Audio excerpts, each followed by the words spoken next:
ಎಲ್ಲಾ ಹಾನಿಯಿಂದ ಕೂದಲನ್ನು ರಕ್ಷಿಸುತ್ತೆ. ಬರೀ Amrit noni reach root premium hair oil.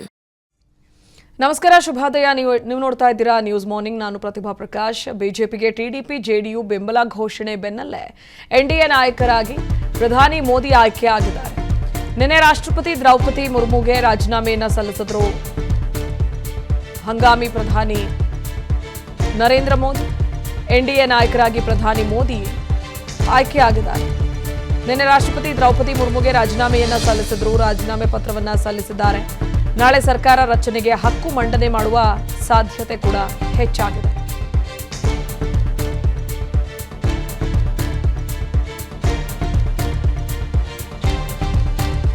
Narendra Modi ಅವರ 3.0 ಸರ್ಕಾರ ರಚನೆಗೆ ಕೌಂಟ್ಡೌನ್ ಆರಂಭ ಆಗಿದೆ. ನಾಳೆ ಸರ್ಕಾರ ರಚನೆಗೆ ಸಂಬಂಧಪಟ್ಟ ಹಾಗೆ ಹಕ್ಕು ಮಂಡನೆ ಮಾಡೋ ಸಾಧ್ಯತೆ ಇದೆ ಅಂತ ಇಲ್ಲಿ ಎನ್ಡಿಎ ನಾಯಕರಾಗಿ ಪ್ರಧಾನಿ ನರೇಂದ್ರ ಮೋದಿ ಅವರನ್ನು ಆಯ್ಕೆ ಮಾಡಲಾಗಿದೆ. ಮಿತ್ರ ಪಕ್ಷಗಳ ಸಹಯೋಗದೊಂದಿಗೆ ಸಹಕಾರದೊಂದಿಗೆ ಪ್ರಧಾನಿ ಮೋದಿ, ಹಂಗಾಮಿ ಪ್ರಧಾನಿ ಮೋದಿ ಮತ್ತೊಮ್ಮೆ ಅಂದರೆ 3ನೇ ಬಾರಿಗೆ ಪ್ರಧಾನಿಯಾಗಿ ಆಯ್ಕೆ ಆಗ್ತಾ ಇದ್ದಾರೆ. 3.0 ಸರ್ಕಾರದಲ್ಲಿ ಯೋಜನೆಗಳು ಅಂದುಕೊಂಡಷ್ಟು ಸುಲಭ ಇದೆಯಾ ಅನ್ನೋ ಪ್ರಶ್ನೆ. 3.0 ಸರ್ಕಾರ ರಚನೆಗೆ ಕೌಂಟ್ಡೌನ್ ಶುರುವಾಗಿದೆ. 3ನೇ ಬಾರಿಗೆ ಮೋದಿ ಪದಗ್ರಹಣಕ್ಕೆ ಮುಹೂರ್ತ ಕೂಡ ಫಿಕ್ಸ್ ಆಗಿದೆ. ಇನ್ನು ನಾಡಿದ್ದು ರಾತ್ರಿ 8ಕ್ಕೆ ಪ್ರಧಾನಿಯಾಗಿ ಮೋದಿ ಪದಗ್ರಹಣವನ್ನ ಸ್ವೀಕರಿಸಲಿದ್ದಾರೆ. ಮೈತ್ರಿ ಬೆಂಬಲದ ಜೊತೆ ಅಧಿಕಾರಕ್ಕೇರ್ತಾರೆ ಮೋದಿ. ದೆಹಲಿಯಲ್ಲಿ ನಡೆಯುತ್ತೆ ಈ ಪ್ರಮಾಣ ವಚನ ಪ್ರೋಗ್ರಾಂ. ಕಾರ್ಯಕ್ರಮಕ್ಕೆ ವಿವಿಧ ದೇಶದ ಗಣ್ಯರಿಗೂ ಕೂಡ ಆಹ್ವಾನ ನೀಡಲಾಗಿದೆ. ಪ್ರಧಾನಿ ನರೇಂದ್ರ ಮೋದಿ ಚುನಾವಣೆಗೂ ಪೂರ್ವದಲ್ಲಿ ಹೇಳ್ತಾ ಇದ್ರು, ಇದು ಬರೀ ಟ್ರೇಲರ್ ಅಷ್ಟೇ, ಪಿಕ್ಚರ್ ಅಭಿ ಬಾಕಿ ಹೈ ಅಂತ.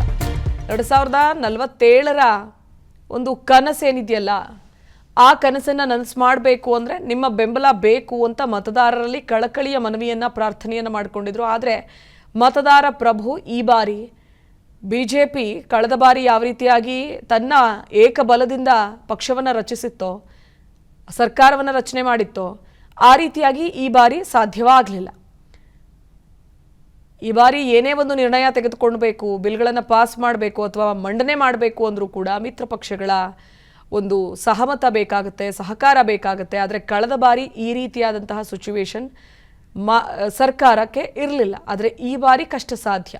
ಹೆಚ್ಚಿನ ಡೀಟೇಲ್ಸ್ ನೀಡ್ತಾರೆ ನಮ್ಮ political bureau head Maruti Pavagada ದೂರವಾಣಿ ಸಂಪರ್ಕದಲ್ಲಿದ್ದಾರೆ. ಮಾರುತಿ, ನಾಡಿದ್ದು ಅಂದರೆ ಶನಿವಾರ ರಾತ್ರಿ 8 ಗಂಟೆಗೆ ಪದಗ್ರಹಣ ಪ್ರೋಗ್ರಾಮ್ ಅಂತ ಹೇಳಲಾಗ್ತಾ ಇದೆ. ಸೊ ಯಾರಿಗೆಲ್ಲ ಆಹ್ವಾನ ನೀಡಲಾಗಿದೆ, ಹೇಗಿರುತ್ತೆ ಈ ಕಾರ್ಯಕ್ರಮ ದೆಹಲಿಯಲ್ಲಿ?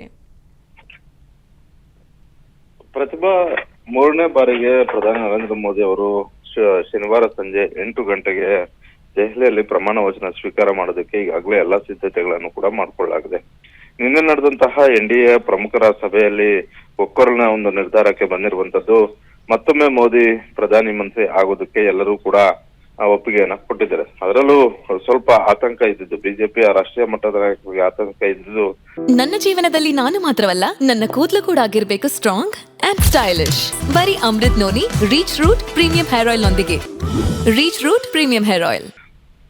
ಟಿಡಿಪಿಯ ಚಂದ್ರಬಾಬು ನಾಯ್ಡು ಹಾಗೂ ಜೆಡಿಯು ನಾಯಕರುಗಳ ಒಂದು ಯಾವ ರೀತಿಯಾದಂತಹ ಒಂದು ನಿರ್ಧಾರಗಳನ್ನು ತೆಗೆದುಕೊಳ್ತಾರೆ ಅನ್ನುವಂತ ಒಂದು ಆತಂಕ ಇತ್ತು. ಆದ್ರೆ ನಿನ್ನೆ ಅಧಿಕೃತವಾಗಿ ಎನ್ಡಿಎ ಸಭೆಯಲ್ಲಿ ಭಾಗವಹಿಸಿರುವಂತದ್ದು. ಎನ್ಡಿಎ ಸಭೆಯಲ್ಲಿ ಭಾಗವಹಿಸಿ ಅವರೇ ಮೊದಲು ಪ್ರಮಾಣ ವಚನ ತೆಗೆದುಕೊಳ್ಳುವಂತ ಒಂದು ಕೆಲಸ ಪ್ರಧಾನಿ ನರೇಂದ್ರ ಮೋದಿ ಅವರು ಮಾಡಲಿ, ತದ ಬಳಿಕ ಸಂಪುಟಕ್ಕೆ ಯಾರು ಬರಬೇಕು, ಸಂಪುಟಕ್ಕೆ ಯಾರು ಬರಬಾರದು ಅನ್ನುವಂತಹ ಒಂದು ನಿರ್ಧಾರವನ್ನ ತೆಗೆದುಕೊಳ್ಳೋಣ ಅನ್ನುವಂತಹ ಒಂದು ಮಾತನ್ನ ಹೇಳಿರುವಂತದ್ದು. ಆದ್ರೆ ಈ ಎಲ್ಲಾ ಲೆಕ್ಕಾಚಾರಗಳನ್ನ ನೋಡ್ತಾ ಇದ್ರೆ 2014 ಮತ್ತು 2019ರಲ್ಲಿ ನರೇಂದ್ರ ಮೋದಿ ಅವರಿಗೆ ಯಾವ ರೀತಿಯಾಗಿ ಯಾರ ಅನುಮತಿ ಇಲ್ಲದೆ, ಯಾರ ಸಹಮತವೂ ಕೂಡ ಬೇರೆ ಪಕ್ಷಗಳ ಸಂಖ್ಯಾಬಲದ ಅವಶ್ಯಕತೆ ಇಲ್ಲದೆ ಬಿಜೆಪಿ ಒಂದೇ 272ರ ಗಡಿ ದಾಟಿತ್ತು. ಆ ಸಂದರ್ಭದಲ್ಲಿ ಯಾವುದೇ ಸಮಸ್ಯೆ ಇಲ್ಲದೆ ನರೇಂದ್ರ ಮೋದಿ ಅವರು ಪ್ರಧಾನಮಂತ್ರಿಯಾಗಿ ಯಾವುದೇ ನಿರ್ಧಾರಗಳನ್ನ ತೆಗೆದುಕೊಳ್ಳಬಹುದಾಗಿತ್ತು. ಆದ್ರೆ ಇನ್ನು ಮುಂದೆ ಆ ಪರಿಸ್ಥಿತಿ ಇರೋದಿಲ್ಲ. ಯಾಕಂತ ಹೇಳಿದ್ರೆ ಮೈತ್ರಿ ಪಕ್ಷಗಳ ಸಹಮತ ಅನಿವಾರ್ಯವಾಗಿ ಬೇಕಾಗೇ ಇರುತ್ತೆ. ಯಾವುದೇ ಬಿಲ್ ಮಂಡನೆ ಮಾಡುವಂತ ಒಂದು ಸಂದರ್ಭ ಆಗಿರ್ಬೋದು, ಯಾವುದೇ ಯೋಜನೆಗಳನ್ನ ಹೊಸದಾದಂತಹ ಒಂದು ಯೋಜನೆಗಳನ್ನ ತರುವಂತ ಒಂದು ಕೆಲಸ ಆಗಿರ್ಬೋದು, ಇಲ್ಲವೇ ಯಾವ್ದಾದ್ರೂ ರಾಜ್ಯಕ್ಕೆ ಹೆಚ್ಚು ಅನುದಾನ ಕೊಡುವಂತ ಒಂದು ವಿಚಾರಗಳಲ್ಲಿ ಎಲ್ಲಾ ಪಕ್ಷಗಳ ನಿರ್ಧಾರವು ಕೂಡ ಅನಿವಾರ್ಯವಾಗಿ ತೆಗೆದುಕೊಳ್ಬೇಕಾಗುತ್ತೆ. ಹೀಗಾಗಿ 2 ಅವಧಿಗಳಲ್ಲಿ ಯಶಸ್ವಿಯಾಗಿ ಮುನ್ನಡೆದಿದ್ದಂತಹ ಪ್ರಧಾನಿ ನರೇಂದ್ರ ಮೋದಿ ಅವರು 3ನೇ ಬಾರಿಗೆ ಪ್ರಧಾನಮಂತ್ರಿ ಆದ ಬಳಿಕವೂ ಕೂಡ ಕೆಲವೊಂದಷ್ಟು ಸಮಸ್ಯೆಗಳು ಇದ್ದೇ ಇರ್ತವೆ. ಮೈತ್ರಿ ಪಕ್ಷಗಳ ಒಪ್ಪಿಗೆಯನ್ನ ಪಡೆದ ಬಳಿಕವೇ ಎಲ್ಲವನ್ನು ಕೂಡ ಮಾಡಲಾಗುತ್ತೆ.